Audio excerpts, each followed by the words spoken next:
Hola, ¿cómo les fue con las tareas? ¿Están anotando sus sueños? ¿Quieren mandarme sus sueños? Mándenmelos. Eso les va a ayudar también. ¿Y qué ha pasado con el holograma? ¿Ya lo están viendo?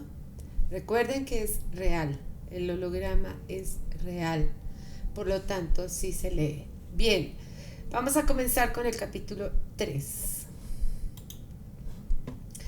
Capítulo 3 del audiolibro Yo Medium, el hallazgo de la técnica, escrito por María José Arango.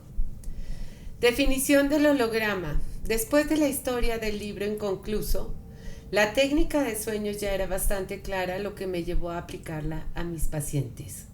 Como siempre, durante las noches seguía trabajando con hologramas y fue hasta entonces cuando logré ver que alrededor de la imagen u holograma hay una capa de gas negro o algo negro que mide aproximadamente 1 pulgada.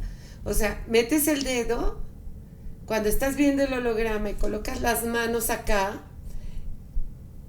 se ve una cuestión redonda de 1 pulgada más o menos, o 2,54 centímetros de espesor, lo que me llevó a pensar que se trataba de la tan nombrada materia negra o energía oscura o lo que sea, algo muy raro, o gas negro o gris o lo que sea. No tengo ni idea qué es, pero es lo que veo. Estoy contando lo que veo. Posteriormente me di cuenta de que partiendo de la distribución en el triángulo de colores, en el lado profundo de la imagen, o sea, los colores cambian a su opuesto. En este sentido, si mi blusa es amarilla y el triángulo contiene el color amarillo, azul y rojo, entonces en el holograma el color será el resultado de la mezcla de los colores azul y rojo, es decir, color morado. Cabe mencionar que hasta el momento no sé cómo o con qué fin puedo utilizar este fenómeno. Básicamente, como yo me quedaba las horas viendo hologramas, entonces,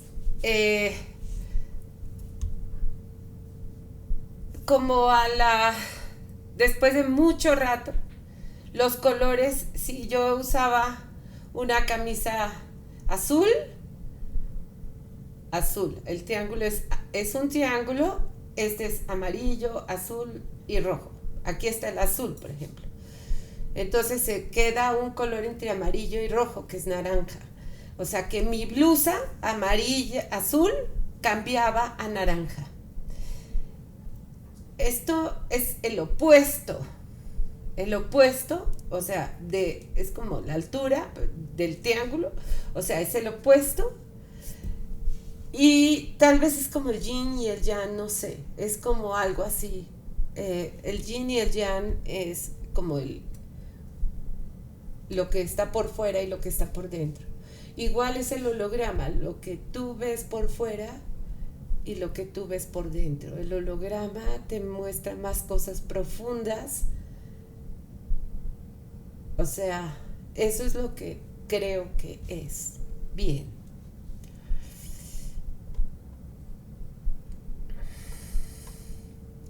A partir del trabajo realizado, finalmente logré definir que el holograma es una imagen tridimensional que aparece sobre todo el cuerpo donde las dos cabezas coinciden, a diferencia de los pies que no necesariamente coinciden en el mismo plano.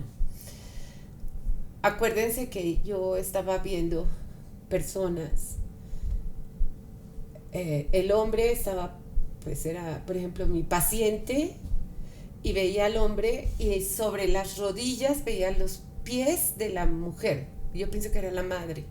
Entonces veía los pies de la madre sobre las rodillas volteaba, miraba para abajo y veía sus pies. O sea que las cabezas coinciden, pero no los pies.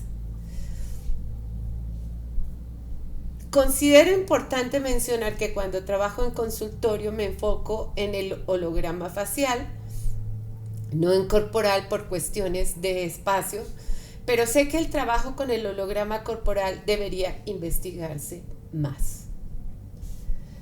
Si para los religiosos el holograma es el Espíritu Santo, está bien. Si para los judíos es Alá, está bien. Si para los griegos era el oráculo, está bien. Si es la verdadera forma de comunicarnos, está bien. Si para los artistas el holograma son los arquetipos, está bien. Si es la gran sabiduría, está bien. Pero lo que puedo afirmar es que el holograma sabe más de mí, del mundo, de lo que yo sé. No me importa qué piensen, o sea, qué es el holograma. Yo lo único que pienso es que sabe más de mí y del mundo de lo que yo sé. Punto. Me quedo con eso. Lo otro me encanta, pero yo me quedo con lo que les conté. No quisiera ahondar más en el tema del holograma y su significado, porque pienso que cada persona debe hacerlo de acuerdo con su estructura, por lo que quisiera terminar diciendo que el holograma conduce a comprender lo que necesitamos saber. El holograma y la luz, título. Posterior a tener una definición propia del holograma, revisé qué dice el diccionario sobre él. En esta ocasión, mi definición tuvo una coincidencia con la del diccionario, ya que este también lo definía como una imagen tridimensional, pero algo cambiaba, ya que en esta definición se asumía que el holograma reacciona a la luz láser, por lo que grité ¡sí! Y decidí ir a la UNAM, a la Universidad Nacional Autónoma de México. Ahí acuérdense que yo estuve estudiando la parte de la ingeniería petrolera que me hacía falta y la maestría. Y entonces conocía muy bien la UNAM. Entonces solicité una cita con René Drucker, en esa época era el director de investigación científica, el cual me dijo que no podía ayudarme, pero me recomendó intentarlo en el departamento de física, en el cual solo dijeron que no sabían de qué estaba hablando. Y me mandaron al departamento de biología. En este último me dijeron que sí tenían un láser, pero que no lo usarían en mi proyecto. El intento por conseguir ayuda científica fue en vano, por lo que, aunque mi capacidad económica estaba muy limitada, le pedí a Vicky, mi asistente, que me ayudara a fotografiar el holograma. Y no lo logré.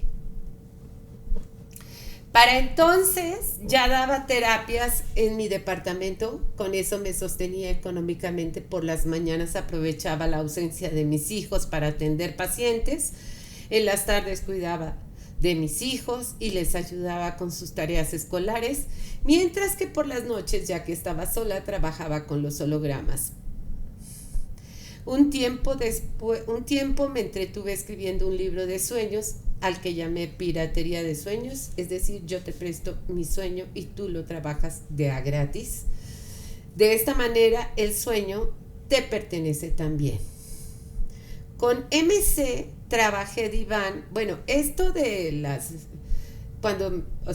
el día, en las mañanas daba terapias, en las tardes estaba con mis hijos, dándoles de comer, haciendo tareas, y ya en la noche me aislaba, pero mis hijos jugaban como locos.